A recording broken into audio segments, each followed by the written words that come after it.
I shut down my daughter's deadbeat father for trying to use her as a therapy doll for his grieving wife, and now he thinks he can take me to court and play dad after years of abandoning her. So I, 33F, have raised my daughter, 6F, all on my own.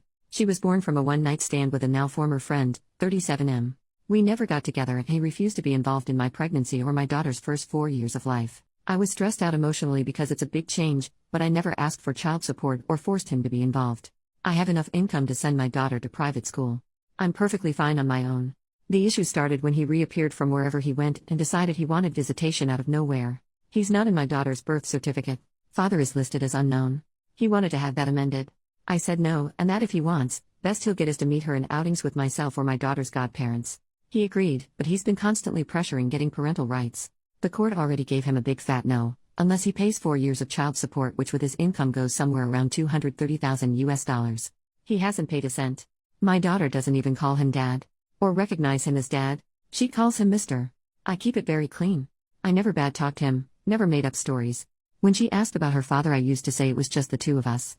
Even during court, the assigned CPS agent testified that my daughter had no affection or clear relationship with her biological father.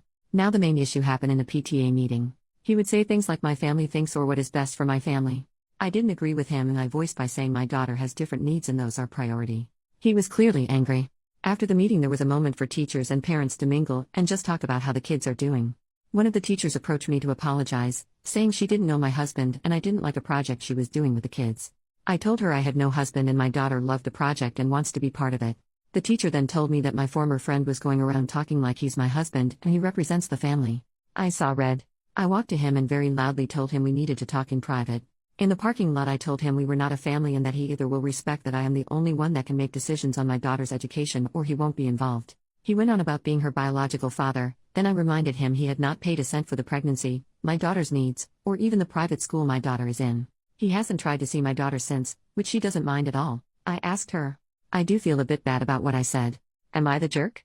Edit. I wanted to add this because the private messages are driving me insane. He has the money to pay child support. He chose not to pay. He was never prohibited from being involved. He had my phone number. I sent him picture and invited him to birthdays and other big celebrations. He never once came. Also, we are not in the US. OP makes a new post 8 days later. My daughter's father wants to use her as therapy for his wife. I'm going to preface this by saying my 6-year-old daughter's father, I'm going to call him Jeff, has never been my romantic partner. We had a one-night stand. I don't like people calling him my ex, since it makes it seem we had some kind of emotional attachment. He was never involved after I told him I was pregnant, and actually wanted me to terminate the pregnancy, but I decided to raise my child alone since I have enough money to raise her without child support. For the whole pregnancy and the first 4 years, Jeff was not in the picture. On my mother's recommendation, I did send him pictures and invited him to special events, but he always replied he had no interest in my daughter. 2 years ago he reappeared and began demanding parental rights. When I didn't do what he wanted, he sued and was told no, he was not getting parental rights. He was given the offer to pay child support and then we can revisit giving him actual rights, but he has refused. He has the money, much more than me, but he refuses. I still offered to let him see my daughter in a casual manner, no child support needed, with the agreement anything legal, medical, or educational will not involve him. He pushed the boundaries and we had a fallout. After that, we didn't hear from him for almost 6 weeks before he called to meet for Christmas. After much discussion, I agreed to bring my daughter over on the condition my daughter's godparents could come. Thus we went over for Christmas dinner. And finding out Jeff is married and had never told his family he had a child. It was great to be judged by a bunch of strangers. It was uncomfortable the whole time. I'm going to use fake names, but let's say my daughter's name is Katie. His wife kept calling my daughter Gabrielle. Not the actual name she used, but it was that different to my daughter's name. The wife was also very physical, trying to pick up my daughter or parent her. I would block her or tell her to please let me deal with my child. The whole time she pretty much ignored me, but Katie didn't seem nervous so I decided to just bid my time. I hit my limit when my daughter said she needed the bathroom and this stranger went, "Oh Gabby, you need potty? Let mommy change you." My daughter hasn't worn diapers in a while now and she's more than capable of going alone to the bathroom. I immediately told her to stay away from my daughter and that we were leaving. The woman started wailing that I was kidnapping her baby girl and tried to lunge at me. Her in-laws got in the middle and held her, consoling her and saying that we weren't leaving and for her to calm down like she was the victim. At that point I just glared at Jeff and told him he'd better explain or I would be calling the police. He asked me to speak in private in another room and that I could just leave my daughter with his parents. No way that would ever happen. Katie's godparents took her with them despite the wife having a full meltdown. Jeff and I spoke outside and he explained that he and his wife recently lost a daughter. I'm not going to give specific details on that, all I'll say is that it was sudden and nobody's fault. And as I can only imagine, it had caused some psychological issues to his wife. Apparently, he had the brilliant idea that having Katie pass as their lost child would help his wife, without telling me. And that's why he wanted visitations and parental rights all of a sudden. He pleaded for me to leave my daughter with him for a little bit. I asked him what was his plan when his wife heals. His response was disgusting. Well, I'll just send Katie back with you and it will be just like before. I told him he was insane if he thought I would let him use my daughter like that. What his wife needs is therapy with a professional, not feeding her delusions. And I would not let that woman within miles from my daughter. He told me I was being cruel and didn't know the pain of losing a child. I agreed with him, but reminded Jeff that my priority is not his family, it's my child. What he and his family do to work through their grief has nothing to do with us. I also told him to call his lawyer because I am making sure he never has contact with my child ever again. So that's what I'm bracing for. He's been blasting my phone since Christmas, but I can easily ignore him. My daughter and I are doing a small travel vacation. This isn't an update, just something I feel needs to be said. My daughter is set for life monetarily. She has a trust, and I make really good money in my position. If she was 18 right now, I could put her through college without a loan. She doesn't need child support for quality of life. If I could get child support and never worry about her father trying something, I would be suing him in a heartbeat. But after talking to a lawyer and realizing the risk, I've taken the decision that child support, or possible inheritance, is not worth my child's safety. Safety is always first. Update after the New Year's. Hey everyone! Happy New Year's! This isn't so much a real update as just letting people know we are home and safe. My daughter is spending the rest of her vacation with her godparents on another trip while I work on things. Moving might be something I'll be looking into, though that is a long-term plan considering all it takes. I won't share too many details on what my lawyer is going to be doing, but we are absolutely going to push for enroll. I might not post for some time. At least not until things settled. I do appreciate all the support and good advice. I'm taking a lot of it into account as I plan how to move forward. Update, 18 days later. Hey everyone, I decided to post a last update, since I will be going full silent for a long period. For those that didn't know, I'm right now dealing with my daughter's father and his delusion. He wants to use my daughter as a therapy doll for his wife that recently lost a child. A lot of people were worried for my daughter and me, and I truly appreciate it. We're both safe, she's currently having a great vacation with her godparents, and I'm currently making my own arrangements to move on. My lawyer is working hard on keeping everything in order. I know a cease and desist was his first action and we are going for no contact. He says we have a solid case and hopefully this will be resolved relatively fast. And by that I mean a year or two. We did get a temporary restraining order though. It's only until our first court date, but after it could be extended. I haven't had any direct contact with Jeff. He lawyered up to and tried to send a threat to take full custody. My lawyer laughed at it since his reasoning was parental alienation. Except I have proof I tried for years to have him involved. Apparently turning in a few emails showing my attempts was enough to get them to change parental alienation to a different reasoning. My lawyer is not worried in all honesty, so that feels good. For now I've decided after much thinking that moving is going to be necessary. It won't be something I can do on a whim, but I'll be looking into new houses within the month to hopefully move sometime this year. School will remain the same, but we will be speaking to the admin to make sure only certain people can pick her up. And part of that decision has been to hire a private driver. He's someone I absolutely trust and has worked for relatives in the past, so I'm very comfortable with the idea and so is my daughter. Now I just have to make sure they don't go for fast food every day after school. Things in all honesty are not that scary right now. I have a good lawyer, good evidence, and my little girl is happy and healthy, so I'm just going to focus on working things little by little. Because of the legal proceedings I don't think I'll be posting any updates anytime soon. And to those sending me PMs telling me I'm horrible for keeping my daughter from her father or telling me I shouldn't have had her in the first place, please kindly speak to the void. I'm too busy, and your rage bait isn't getting through to anyone. New update, 2.5 months later. I had no intentions to do a new post, but today absolutely took the cake. I thankfully didn't deal with Jeff. Instead he sent a priest to harass me at work. I'm going to be very blunt, I'm completely detached from religion. I'm not an atheist, just don't really like the idea of the Catholic Church, that's the leading religion in my home country. I respect it and most of my family is Catholic, so I have a detached respect for church officials. Today I was doing some paperwork when I got a call about a priest asking for me. I didn't have any meetings scheduled and a lot of times we get visits from clergy asking for donations or participation in events, so I figured that was it. I told the secretary to let him in and things at first seemed rather polite. Shake hands, asking how things were. The usual chit-chat. Then the priest began talking about how it had come to his attention that I was a single woman with a child, and that apparently I lived a life of debauchery and hate. His words. I was taken aback and agreed I was a single mother, but that I didn't see how I lived in debauchery and hate. The priest then went on about how he knew my daughter is prohibited from spending time with her father and that I'm constantly sleeping around with men instead of living a godly life. How he was worried and thought it would be best I considered giving my daughter a chance to live with a proper family rather than see me sell myself. Angry was an understatement. I did keep it civil simply because I was at work and I had no intentions of screaming to a religious man at work. I simply told him that my daughter was fine with me, she lived a safe and happy life, my personal affairs were my own, and that I had no intentions of sending her to another household. I told him that if there was nothing else, he should probably leave as I had other things to attend to. He then showed his hand, and that's how I know it was Jeff's doing. The priest told me he didn't think my daughter would be a happy child with me, but her father was well respected in his church and he knew he would raise a proper Christian lady. At that I laughed and simply said no. I once again recommended he left, and if he didn't, I would be calling security. He left saying he would try to speak to me again when I'm not being hysterical. I told my secretary and our security not to let him into my office again. And I called my lawyer. I don't have audio, but we do have security feed from him walking into my office.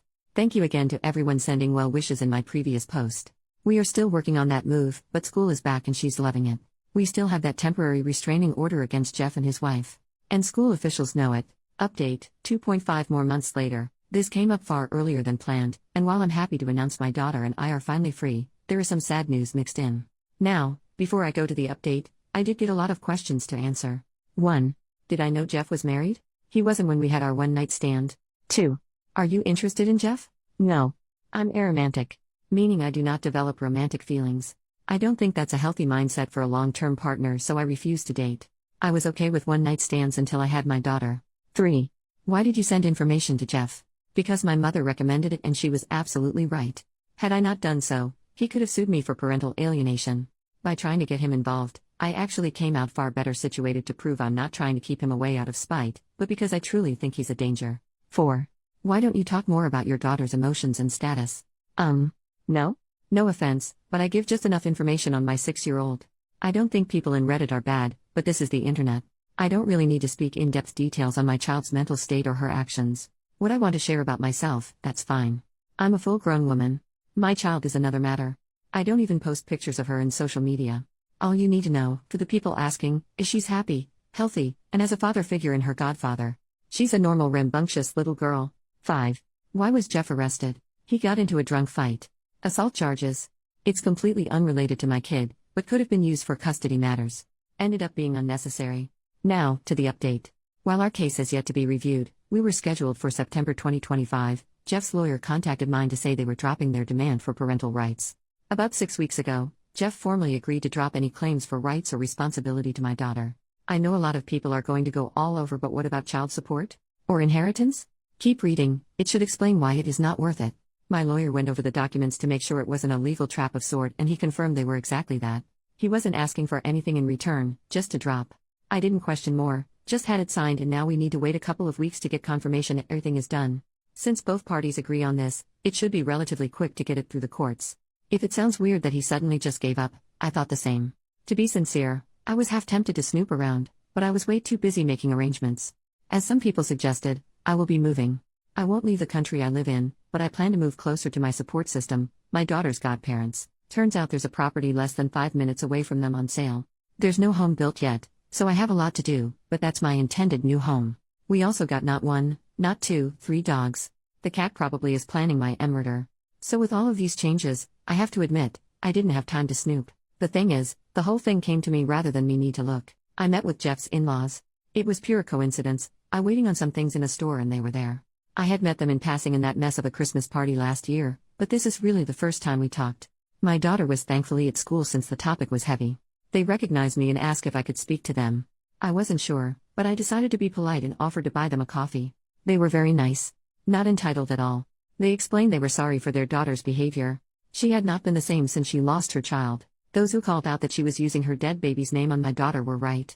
And they just wanted to clear the air with me. I told them I didn't personally blame them, but I couldn't forgive their daughter and she was a big worry. That's when shit hit the fan. The mother started crying and the father explained Jeff's wife passed away. Self-inflicted. I feel like crap for the things I told them. I apologized, but they were very gracious and told me they knew I had no idea. We talked a little about her, about their grandchild. I found out what Jeff told me about how his child died was a lie. And now I don't feel so kind as to keep it wrapped up. He shook an infant because she was colic. If you don't know what that is, it's when babies just cry nonstop. I was angry. I'm still angry. No one should ever shake a baby to the point they pass away. That's just diabolical in my opinion. He had told me she just passed away from sudden infant mortality. It's a common thing here, unfortunately. They talked about Jeff and how he sworn up and down I would agree with his idea to have my daughter pass for their lost grandchild. And that would help their daughter. They were not really thinking straight, and I get it. Jeff is a charmer, and mix that with grief, it goes nowhere well. There were other things said, but the main thing was they didn't want any resentment on my part to their family or their daughter. I told them that I don't hate them or their daughter, and how sorry I was they had to go through all of this. They gave me a picture of my daughter's half-sister. She was a very cute baby, and I plan to one day explain things to my daughter. I think it's important she knows. I also know where Jeff's wife and her baby are buried. I think not yet, but when things aren't as raw as they are right now, I'll take my daughter to visit her sister. I called my lawyer after to give him these new details. He did reprimand me for speaking to the in-laws alone, but he understood the situation. My lawyer is a good friend of mine, and he tends to be very blunt when I make mistakes. He promised me he's making sure that whatever ties could exist between Jeff and my daughter are fully cut legally. More things have come to light too. People were right, Jeff was pretty much lying to everyone, trying to paint himself as this saintly father that couldn't possibly be part of his one surviving daughter's life. A lot of people immediately judge single mothers here as homewreckers or street workers, so I had a few bad encounters with people throwing insults and threats my way. Another thing that came up, which was relatively recent. This was about 2 weeks before he gave up. Jeff began telling people he offered to marry me, but I refused him. That I was always after his money. Thankfully that one lie didn't go far with most people that know both of us, since I've made it very clear throughout my life that I'm never getting married. And I don't need his money. I got into a high-income job to care for my mom. And now my daughter. I don't really care for excessive luxury. His wife passed away not long before he sent the agreement. He didn't want anything to do with my daughter. It does explain why Jeff gave up. I still think he's the most horrible human being that exists. An entitled murderous bastard. He felt entitled to my daughter. He failed his wife, an unalive and innocent baby. And I know he knows I'm posting this on Reddit, so if you read this, Jeff, I hope karma really gives you everything you deserve. I want to say more, but I don't want to break Reddit's rules. But yeah, here's the good news mixed with terrible news. I might update this post if anything else happens, but I want to believe this is over. I just want to close this chapter and look into a new start. Small disclaimer, I don't know how he got away with unaliving his child. I have no access to police records or investigation.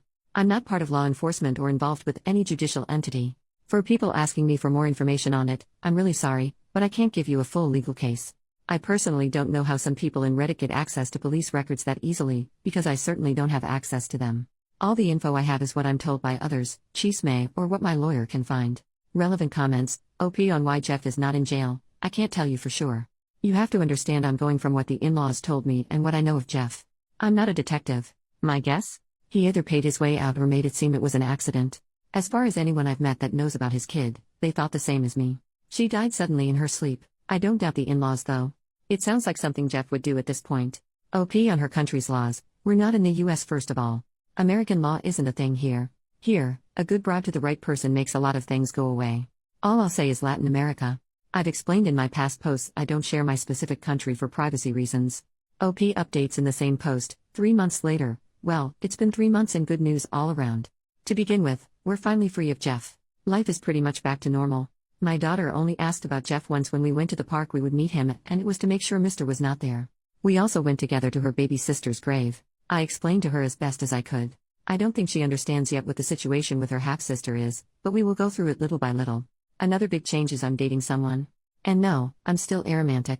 My best friend who's been in the US until recently came back and asked me out.